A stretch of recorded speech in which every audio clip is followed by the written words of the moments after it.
Wa rahmatullahi ta'ala barakatuh. Kwanza ni kumshukuru Allah subhanahu wa ta'ala ambaye ametuwezesha katika mazingira ya hapa na pale. Waalaikum salaam. Katika maisha yetu jamani, kuna watu katika ulimwengu wa leo hawahitaji kufanya ibada, na wameambiwa katika masuala ya ibada ni Allah subhanahu wa ta'ala katika vitabu vyake vipo ambavyo ni Qur'an, Zabur, Injil, Furqan pamoja na kitabu kingine. Kwa hivyo kuna watu hawahitaji kuswali, kuna watu kazi zao ni za kucheza karata, kuna watu kazi zao ni za kufanya mazingira ambayo sio, kuna watu ni mpira na wao. Hata ikiwa katika ndani ya msikiti, basi inakuwa majukumu hayo wanayafanza kufanya hivyo. Sasa ndugu zangu, lengo tuliloletewa na Allah subhanahu wa ta'ala ni lengo ambalo tuliloletewa na Allah ni lengo moja tu, lengo la kuswali.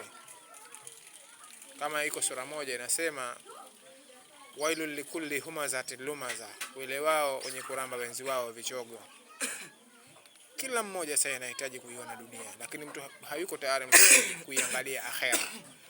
Kwa hiyo tulitathmini tuko wapi na tunaenda wapi, na iko siku tutakwenda sehemu gani.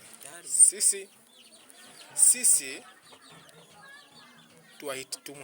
tuwahitaji kupitia kwa Allah subhanahu wa ta'ala, kwa sababu Allah katuumba, katuteremshia kitabu ambacho ni Qur'an, ambacho hakina shaka. Kwa hiyo kitabu chetu hichi cha Qur'an basi inakuwa ni kitabu ambacho kina thamani sana katika maisha yetu. Tukifariki basi inakuwa sisi ndicho kitabu chetu ambacho tunataka dua kwa ajili ya Allah. Sasa wewe unashabikia mpira, wewe unashabikia ngoma, matwari, siraja, kila mtaa katika maisha ya leo, katika vitongoji vyetu, katika biladi zetu, basi inakuwa lazima kuwe na ngoma. Sasa inakuwa ni faida gani katika maisha yetu?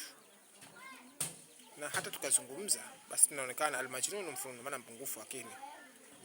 Ndugu yangu, muda wote tutaweza kuiaga dunia, sembuse mimi au wewe, ukiwa mwari, ukiwa kijana, ukiwa mzee, ukiwa mtoto, mauti hayachagui. Kwa hivyo ukumbusho unaotoa kwa ajili ya nafsi yangu na kwa ajili ya nafsi ya wenzangu, tujifahamu na tujielewe kama sisi tutaweza kuondoka.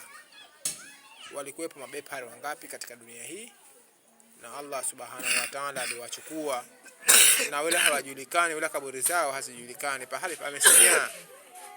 Kwa hivyo tujitahidi kujitathmini na kujiangalia, sisi tuko na mitihani tofauti. Unapomkuta mwenzako haswali, basi mkumbushe, fadhakir, mkumbushe, faliyabudu rabb hadha albayt alladhi at'amahu min ju' wa amanahu min khawf. Asanteni na watakia kila laheri. Allah wajalie katika masuala haya ambayo ninayazungumza, basi tusaidiane kuwasaidia wenzetu na kuwakumbusha wenzetu. Mimi mwenyewe nahitaji kukumbushwa.